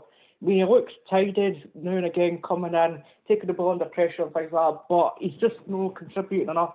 And sometimes maybe putting him on the bench for a couple of games might just help. But having said that, it's up to the manager to get the best out of the players. If the manager's not helping the player by putting them on the wrong side, or maybe the manager's maybe restricting what the player can do, or whatever's happening, it's up to the manager to get the best out of the player. But yeah, I think a couple of games out of the team probably wouldn't do Diamonde a bit of harm. Jim? Just a I think I was kind of thinking there about, I'm not going to hurt myself, but they were asking about where these Boy Moore and where the other one's going to play. I think we've kind of answered his question when he's taken Cortez out the team, out the squad. For Europe, for Europe, they're going to be wide. That's what I was saying there again. I know, but are they the same player as the same type of player as Gasman and Ant-Man? I can understand why you've signed them, and if they play in that position, because if you go out and somebody's giving you and they're up and down the flanks, and then you want to refresh your tank with the substitutes, I get it, and they'll all get a lot of game time. So you need 4. You know, but I'll be interested to see where Asgard plays. What I will say about Asgard, AK, see when I watched the pre-season stuff, and I watched him the training and that before he got his knock. What I will say, his touch looks sublime. Yeah, sublime. In fact, I thought I was looking in a mirror. It was that good. You know what I mean? Was it that good? Oh, he's well, maybe not quite that good, but it looked sublime, mate. Yeah, you know. But it was excellent. So be interested to see if he takes that onto the park. No. I've been really disappointed that we've not seen him so far. I mean, that's a number of weeks ago where we heard about his knock, obviously with these closed doors games, but we're not privy to seeing that. But the journalists that was there, the likes of Rangers Review and whoever else, they said that he was a standout player for what they've seen, and they were disappointed. So I can only go for what I seen him a couple of years ago. He can play anywhere on that front line, by the way. He's 2-footed. He's mainly left-footed right enough, but he can also cross and shoot with his right. And I think Mikey Moore's pretty similar. I think he's mainly, the club that I've seen him, he played against AZ Alkmaar for Spurs last year, and he was cutting in off the left and shooting with his right and stuff as well. So there are options there. I think they're good, positive options that the manager's been desperate to get the two of them available. But we're still going to miss that link up top. I was hoping we were going to see Igaman for tomorrow as well. Maybe we'll see him for the bench. The same with Fernandes as well. We need to integrate these guys into the team with Tuesday in mind. It might be too early, but we need to start getting them out on that park. Would you go with maybe look to go with Fernandes starting the game tomorrow? We've not seen him since Middlesbrough. And then maybe Suter going back to right. Did you get a bit of a break? He's played a lot of football at the start of the season. Have him on the bench ready for Tuesday night. Or would it be? Is it any possibility that Fernandes comes in? We go with 3 at the back, and we have different players altogether. Then you're maybe your thing about Diamondi playing in the left, a midfield rather than. For fullback could be different, mate. Jim, and then Christopher. I think it's going to be interesting to see what he does tomorrow. Don't be surprised if he maybe starts to switch things about.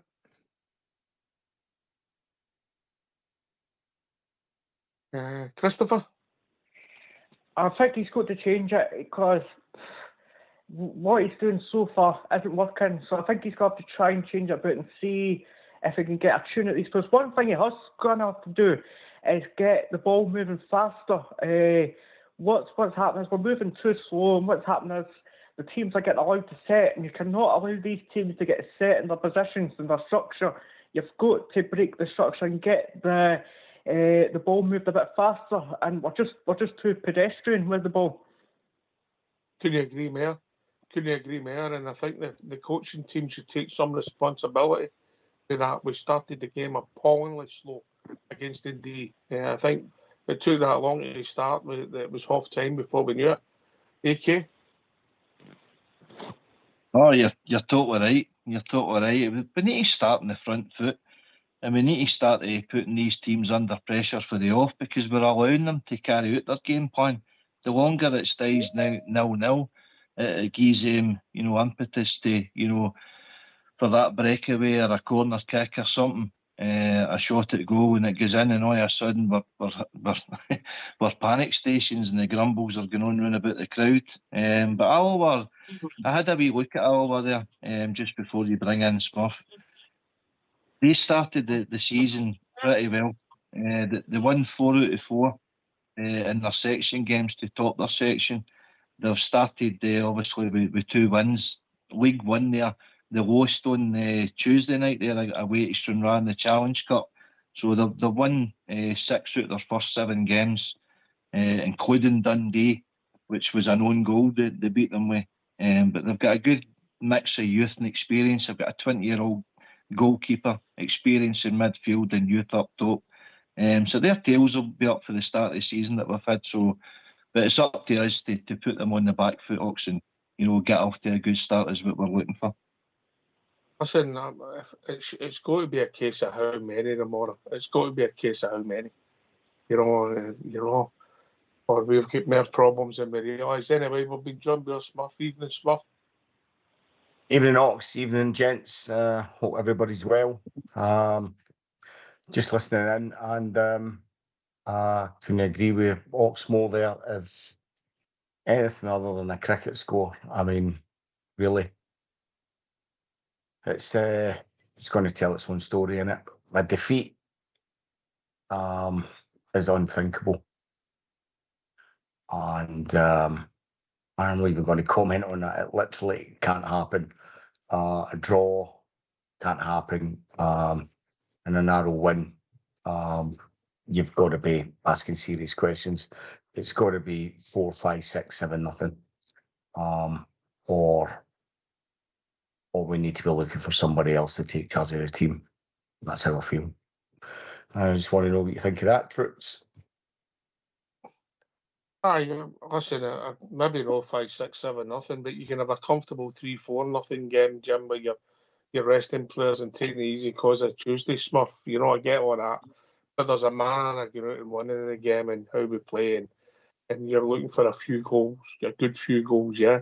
And if you get 2 or 3 other teams' heats go down and the game becomes easier, that's just football. Jim? Aye, 100%. You need to be going for it for the minute go. We need a bit more tempo. We need more pace. And that's what I feel we need to be seeing. We need to up the tempo instead of waiting until teams score against us and whatever else. I mean, that again was twice. Well, 3 times. All of a sudden against Motherwell, the switch get flicked after Motherwell scored. Dundee, the flick had to get switched. Then the game the other night there and all, it took us a goal down to start playing, then reverted back to the usual draws after it. You'd even see away in Panathinaikos as well, mate. Aye, that's what I'm saying. Again, the same culprits again, possibly, until they're out the building. Then I don't think it can be judged until they're out the building. That's where I'm with. I'm not 100% happy with what I'm watching, but it's the same. Is it the same ones again? The same ones that we would never have shed a tear. The whole lot of them had been out that door last season.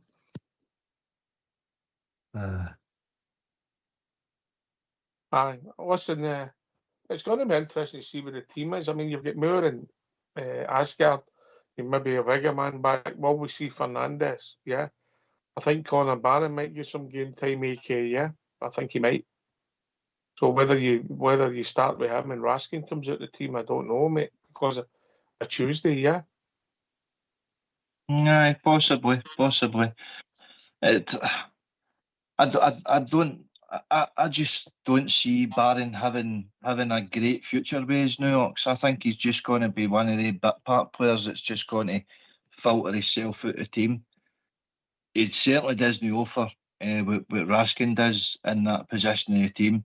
He's a tidy player. He's one of the players that'll win the ball and shove it onto a better player. But I don't see him with nullifying attacks or starting attacks the way Raskin does. I just don't see that at all. But I think it was a position that, well, was it Forstone Clement, that one? as well, because of the financial situation where we were and they needed bodies in the middle of the park there to fill it. It might be the case, but I think we're going to. I think there'll already be a cross through his name for me with Russell Martin. But as far as your own point there, Smith, I don't see a cricket score tomorrow. I think that's unfair pressure you're putting on the manager. We even saying that. No, hold on. Last year, many games we going 2-0 down under Barry's tenure. You know, so we showed a bit of character in a few of the games. I think you're looking at tired bodies, tired legs, a lot of mental baggage here to failure. And I'm with you, Jim. The quicker we get rid of a lot of these all-guard players, then that's when we start having to judge Russell Martin. Not the new, not with the mixture of the players that he's got. Half of them want to be there, half of them don't. Half of them are new in the building.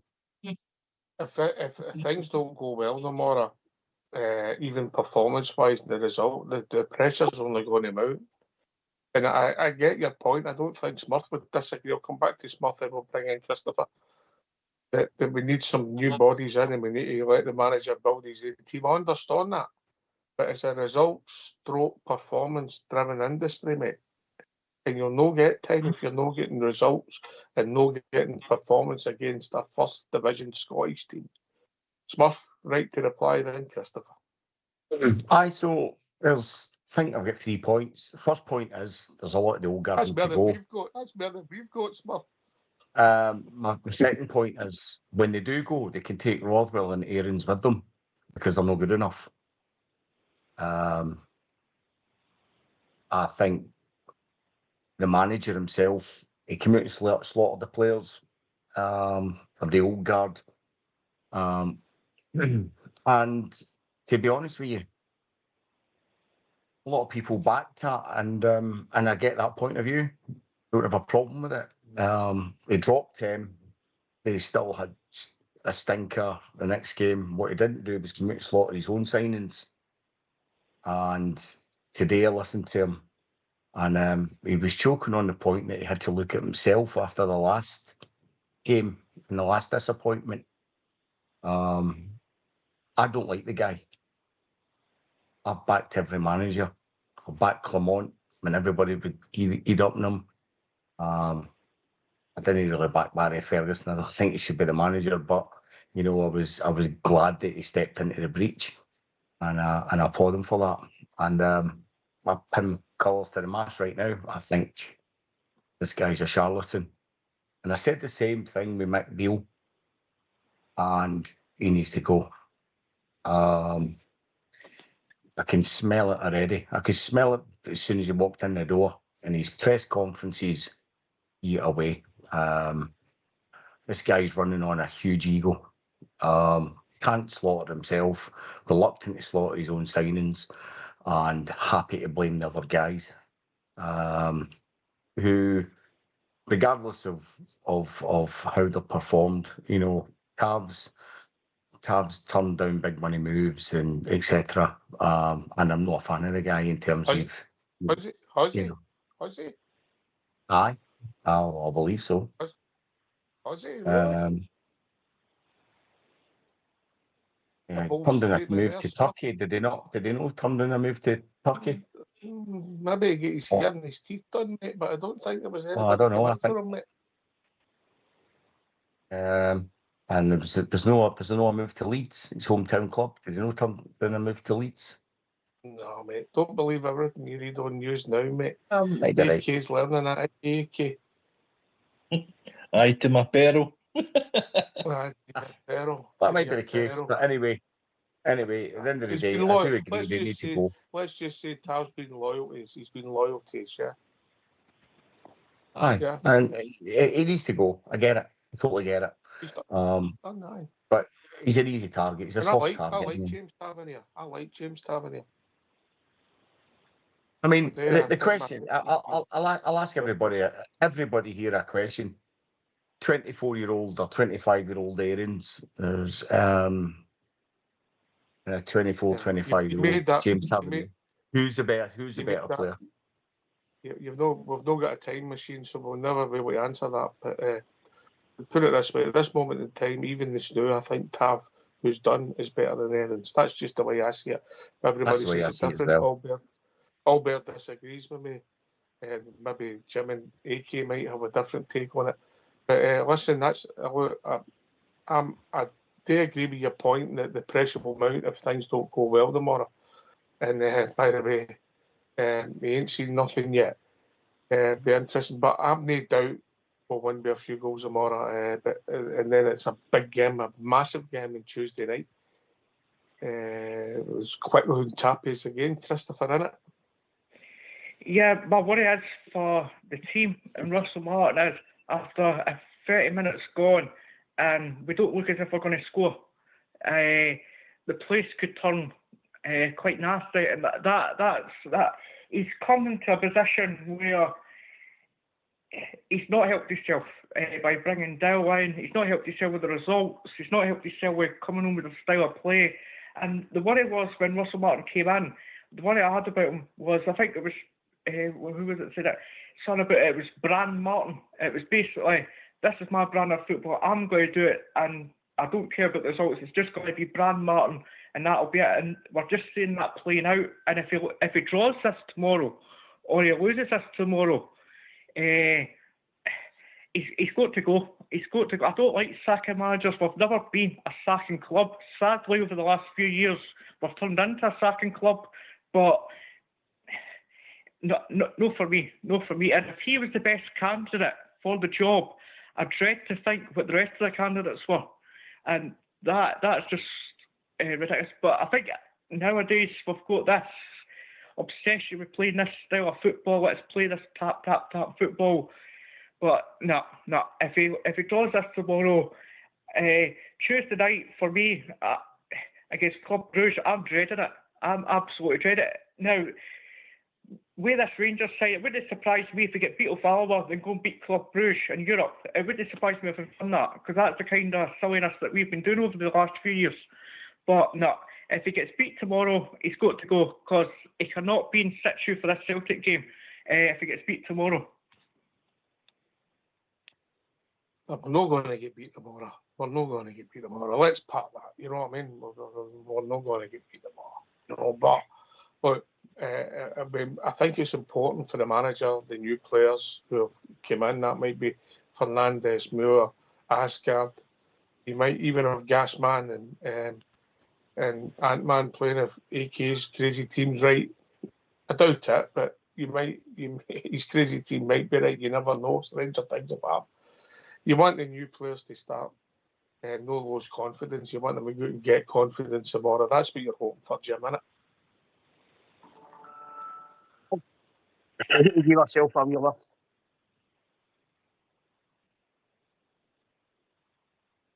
Aye. AK. Of course we need to win tomorrow. I'm going tomorrow. So I'll be giving them my full backing, my full vocal backing. And I just question the Rangers support now. What are we doing with our club? I mean, what do we want? We wanted new owners. We've got new owners. We wanted Riddy Clement and all the previous managers after Gerrard. We get rid of them, ready players, because we don't have the manager in who we didn't choose that we want, that we're turning against the guy before we even gave him a chance. I don't think that's right. I think that's very unreasonable for a lot of the support. We're booing our team at half-time in a friendly. We're booing our players when they come on the park. The vitriol and the criticism that Russell Martin's getting across social media is off the scale. And I think a lot of that's unwarranted. He's getting compared to Beale, that he's worse than Beale. I totally disagree with that as well, Smurf. Beale didn't have any credentials whatsoever to get the Rangers manager job. All right, MK Dons, Swansea and Southampton might not be the biggest club in the world, but there was progress there with all the clubs. Obviously, the Premier record that he had last year was abysmal. He knows that, but he won a £200 million game, to get them up in the first place, and then he's getting how to do it out of that job as well. I just think a lot of the the stigma and everything that is getting attached was predetermined before he even got the job, because a lot of the support didn't like him, they didn't want him. But what was the options? Keep Barry on. Gerrard wasn't an option, he wasn't coming back. Ancelotti Jr., could you imagine the Rangers support if he was in charge of now and we were getting all these sort of results and performances? They've every right to go apoplectic now. But I just think you need to give him a chance, and we're not giving him a chance. So attitudes need to change. But Christopher said that he's putting himself under pressure. Of course he is, because the virtue that's coming for the stands is that they're forcing the players into errors.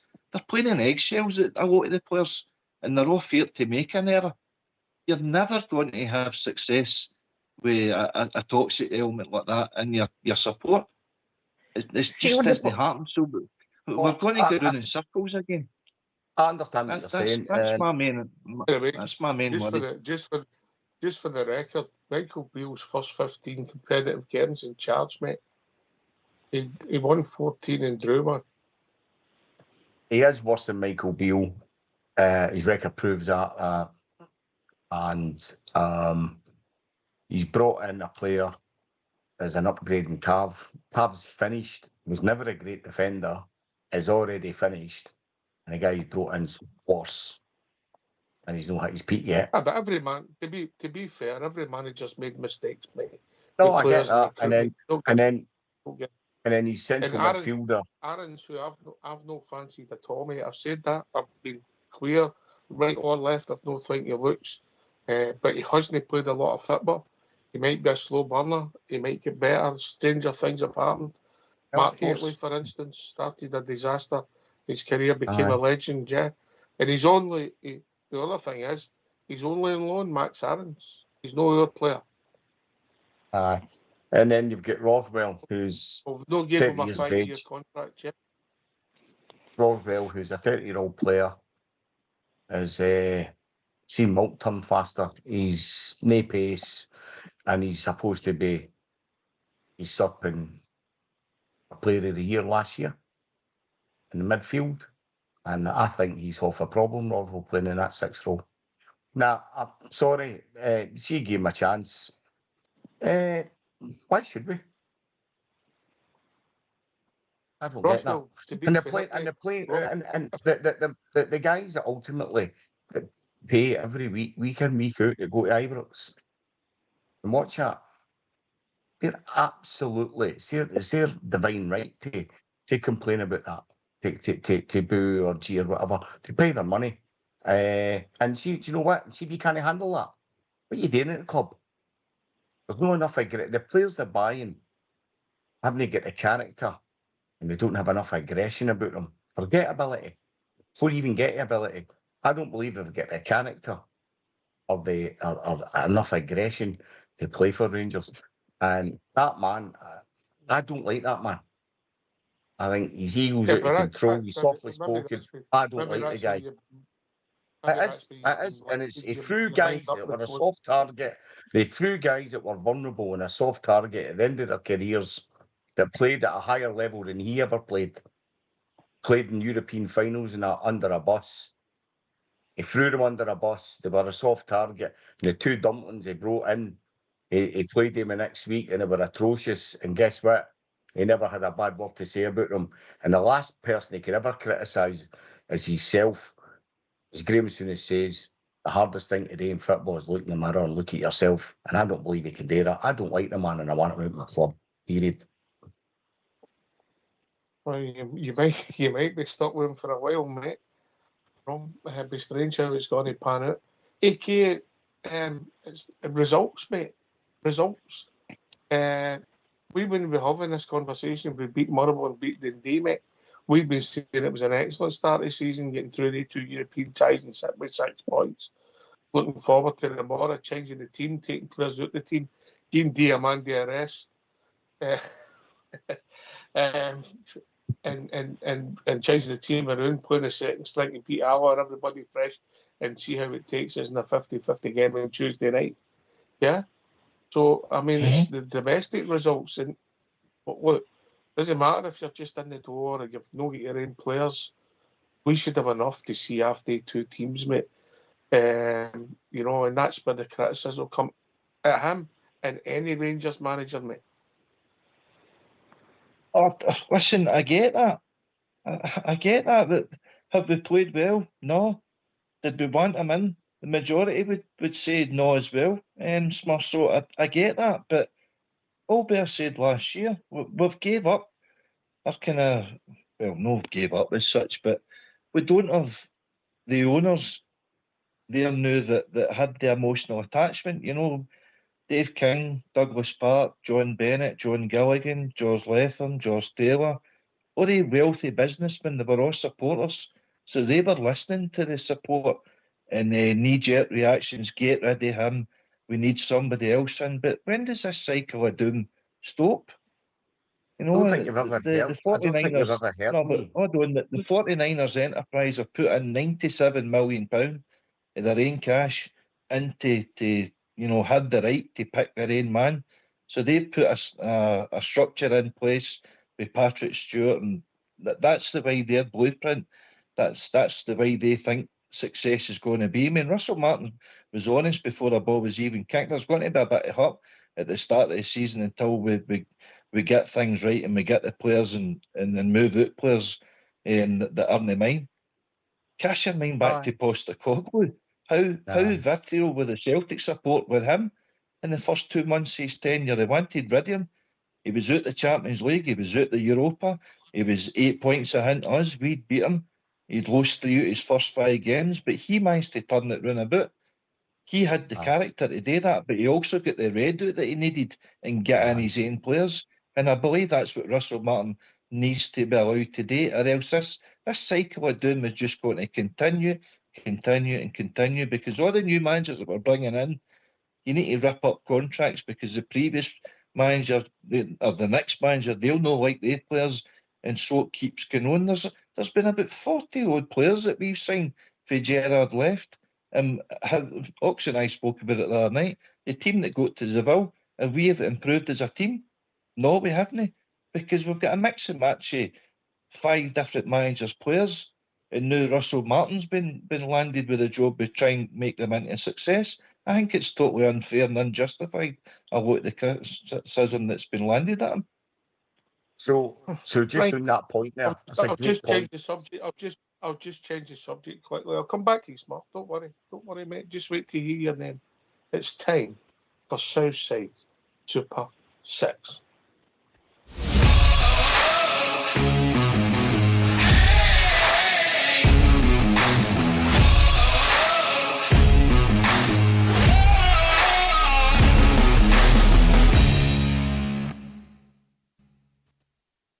Hi, and welcome to Southside Super 6 for this Saturday.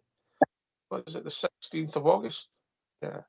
And the selections this week are Brighton, Spurs, Blackburn, Bristol City, Cardiff and Hamilton. And if they all win, it pays 43 to win. Good luck.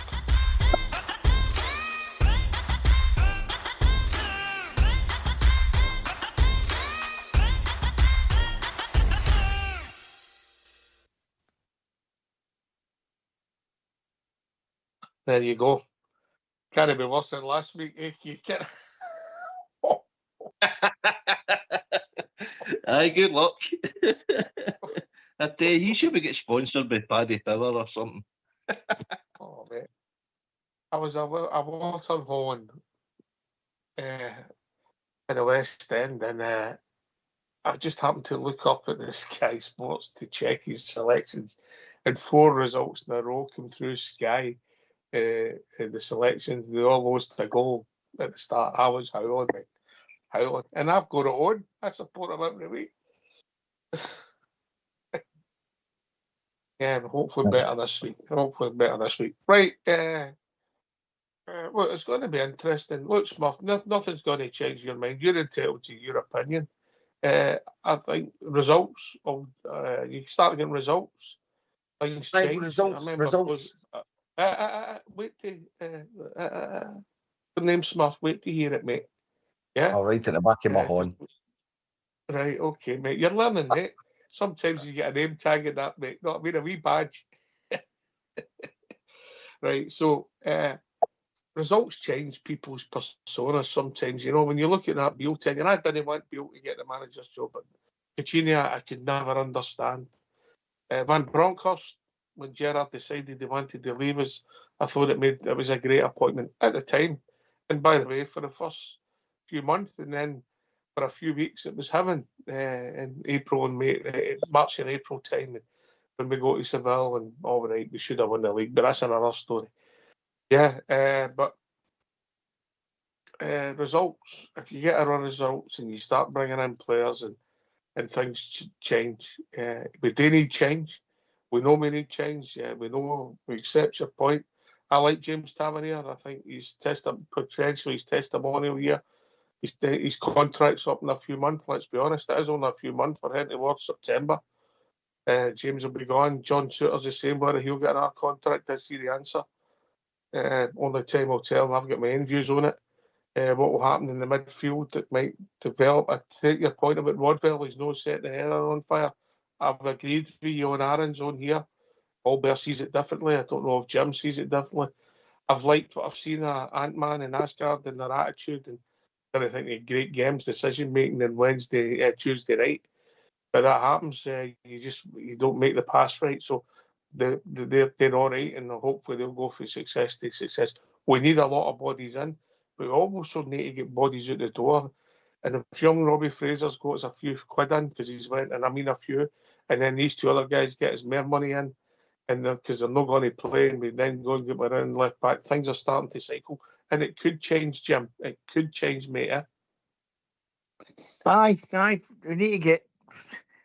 Again, I know it's a young boy getting out the door, but it's not the young boys we want to get out the door. It's the deed wood. But no, but somebody comes in and he's just there, everybody's got to go. Is not going to be part, mate. Yeah. That's it. I know. You know, AK.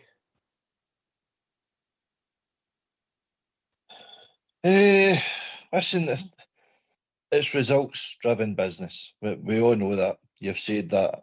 I can concede that. And he needs wins. The better football, we're hoping that's going to come. But at this moment in time, he's put himself under pressure. With the way that we've played, we were terrible there during the week. We have been fortunate that Jack Butland's been better with his hands than he is with his feet. But I could see the issues coming myself, mate, Smurf. I don't like that style of football, but I think all these modern managers all seem to play this style of football, and that's the way to go. But we've seen the issues that Mark Warburton had, so I'm no fully behind Russell Martin. I just don't like the thing he keeps sacking managers all the time, because we're just putting ourselves into financial doom. With doing that and restricting ourselves. So we need a break. Something needs to change, and we've got that change with the new ownership. So that was the direction that they wanted to go down. They'll analyse it. They'll see. I'm pretty sure they'll be in consultation with Thelwell and Patrick Stewart. How's our manager getting on? Because they said themselves, you'll not hear a lot for us, not unless it's necessary. So they'll be looking for afar, looking at results. They'll probably look at the Champions League, qualifiers so far. Right, okay, nod the approval there. How we started in the league, we've dropped 4 points. Right, okay. Can we improve on that? Are we getting new signings in? Have we got to get new signings out? So there's a lot of predetermined things that's going to still materialise it through this month. But tomorrow, must win. Whether that's 2-3-0, 1-0, 5-0, whatever. It's a must win, and then we go into the next game. So that's the bizarre as it seems, DK. If we won 1-0 tomorrow, the pressure will only mount, mate. Aye, it's still a win, though, isn't it? Aye, I know, but it's mental, isn't it? It's mental. You know? Ox, I spoke to my dad the day briefly. You know how wise my old man is. He's saying that he can't understand the Rangers supporters' reaction after the getting through past 1,000. It says we go through the morning. He came for the Murray in Dundee. That's where all the frustrations are coming from, mate. I know. Tried to explain that, but it is old school. Anyway, we've been joined by Andy for Irvine. Evening, Andra. Good evening, Ox. How do you do? Evening, boys. Hi, Andy. Andy boy. Hi. Anyway, I'm putting up really trying to lighten things up. They're still here. We'll win the Mora. I think we'll win the Mora easy. And I'm agreeing with Smith in some ways, and I'm agreeing with Alec in other ways. But you can't sack the manager. It doesn't matter. You've got to give him a chance. It's a vicious circle. He's got to get round and round and round. The thing is, if they can get rid of, I can't it's a big ask, if they can get rid of 3 or 4 players before the windy, 2 or 3 back in, I think it'll determine, well, if we get to Champions League, I think we'll maybe get a marquee signing, but it's a bit tick because there's only about 3 days to the window finishes. But I'd imagine they've the folk lined up. Right, he's a goer if we win if we get to Champions League. He's a goer if we go to Europa. But we need where's he got to go, whether they pay them off or whatever. But the other thing was supposed to be Moore, the young boy Moore, as a guard, and they've got to stay at the one. I think give them some time to see how they're going to pan out. And I would play 3 at the back of the morning if we could shuffle the pack about. Because you're 3 at the back against Alabama, it shouldn't be a problem. You know what I mean?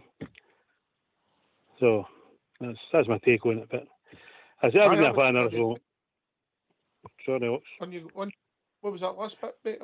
I said I would.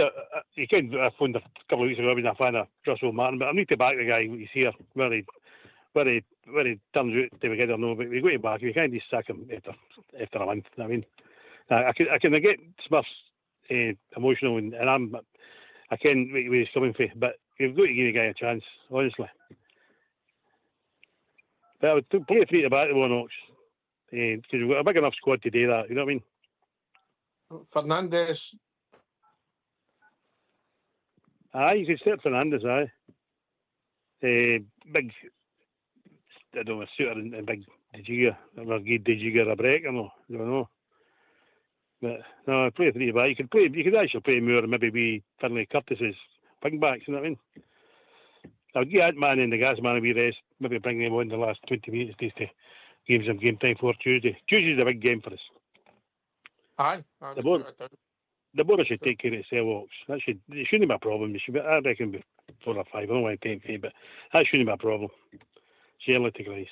If it is a problem, well, we have got a problem. Aye. It's interesting. It's going to be more interesting than a normal game would be against Alloa. A minute, people are going to be looking at it differently. There shouldn't be 80. No. Right, get in the morning. It's mental. Yeah. The views that came through people's seats, man, about the Mother's game, it's unreal. All the guys that would make the journey Ibrox, or is it social media that it's making everything more pressurised? Denver, check your email spam, mate. Check your spam. The link might have went to your spam, mate. Have a look. Is that part of the issue of social media? Christopher, and you come, mate? Yes, in regards to the social media point, I think you've got a great point here, because I think it's a lot harder nowadays. Back in the day, this is making me sound really old, but back in the day, players under like Walter Smith's second term, if they didn't get a good result, they could dodge the newspapers, they could dodge the Scott Sport or Match of the Day, they could dodge those things. Now it's on their phones, their laptops, their YouTube algorithms, their social medias, they're on Facebook, Instagram, all these different groups. You've got fans who maybe overstep the line and maybe message you on social media. And I think what happens is a lot of stuff with social media. Social media can be quite a toxic place as well, and it does put more pressure on the players than it does. But also, see, in terms of the manager, we can't keep, I agree, we can't keep sacking managers, because what you do is, when you keep sacking managers, you start diluting the job, Because decent managers who look at the job and say, well, that's a bit of a basket case club. They're sacking managers every 6-9 months. Why should I go there and ruin my reputation? Then all you get left with is journeymen and managers that couldn't care less.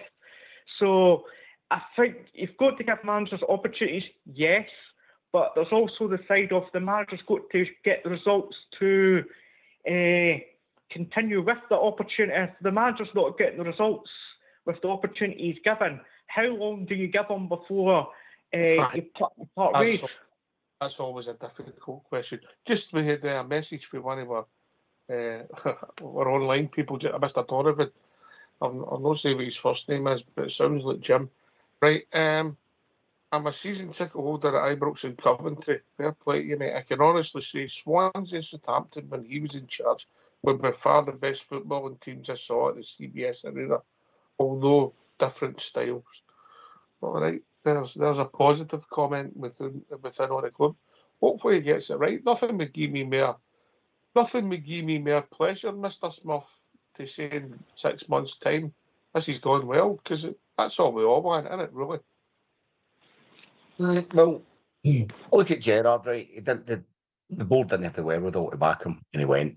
Maybe that's an excuse on his part, right? Gio, I was disappointed he got sacked. I think I'd like to see him get a bit more time. McBeal, didn't want him back in the club as manager, and I was glad to see him back him. Clement, I'd rather he was still at the club than this guy, because I think he had integrity, and I think he was given a raw deal with the outgoing board. This guy, everybody's talking about results, and they're important, and they'll ultimately decide his fate. So just take care of itself. Clearly, I want to see just being successful. Aye. If he's going to deliver that, then fair enough. But it will never change my opinion. It will never change my opinion. Aye. I will never change my opinion of that man. He's weak. The first hurdle in the league he fell at, the first thing he did is throw the easy targets for the bus. The man's a dog. He's a dog. Remember, Graham Souness lost 2 of his first 3 league games, mate. I know, but he never threw people under a bus the way he did. That man's a dog, and he's weak. The next thing he did was next hurdle. He dropped hey guys. And remember, that's your opinion, Smith. Only your opinion. Of course, it's my opinion. So it's close to my opinion, and I'll not change it. The next time he came in, the next game, same again. Fell at the hurdle. You've said all that.